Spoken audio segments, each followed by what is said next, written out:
আজকে আমরা বানাবো একদম নতুনত্ব restaurant style perfect green chilli fish.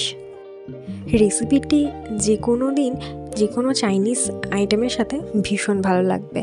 তো আমি প্রথমেই নিয়ে নিচ্ছি এখানে ছোট ছোট করে চৌকো করে কেটে রাখা কাতলা মাছের পিস। আপনারা চাইলে ভেটকিও নিতে পারেন, আর ভেটকি না থাকলে তো কাতলা রুই চলবেই। তো তার মধ্যে দিয়ে দিয়েছি ম্যারিনেশনের জন্য ধনেপাতা আর রসুনের পেস্ট, দিয়ে দিচ্ছি অল্প একটু গোলমরিচের গুঁড়ো, অল্প একটু ভিনিগার না থাকলে পাতিলেবুর রসও হবে, আর দিয়েছি বড় চামচের 1 চামচ red chilli sauce, tomato sauce 1/2 চামচ, আর দিয়েছি 1/2 চামচ ডার্ক সয়া সস, আর দিয়েছি একটা ফ্যাটানো ডিম। এরপরে দিয়ে দিচ্ছি বাইন্ডিংয়ের জন্য অল্প কর্নফ্লাওয়ার আর 1 কাপ ময়দা আর কর্নফ্লাওয়ারের রেশিওটা আমি সবসময় 1:2 রাখি।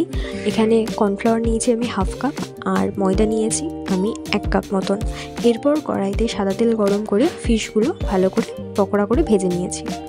এরপর আবারও কড়াইতে সাদা তেল গরম করে দিয়ে দিয়েছি অল্প একটু রসুন কুচি, আদা কুচি আর কুচিয়ে রাখা পেঁয়াজ আর ক্যাপসিকাম, আর সাথে দিয়ে দিয়েছি আগে থেকে বেটে রাখা সেই ধনেপাতা রসুনের পেস্ট, আর দিয়ে দিয়েছি অল্প একটু টমেটো, কাঁচা লঙ্কা আর আগে থেকে মিক্স করে রাখা সস, যেখানে রয়েছে dark soya sauce, chilli sauce আর এমনি টমেটো সস। এরপরে পকোড়াগুলো দিয়ে খানিকক্ষণ নাড়াচাড়া করে দিয়ে দিয়েছি কর্নফ্লাওয়ার গোলা জল।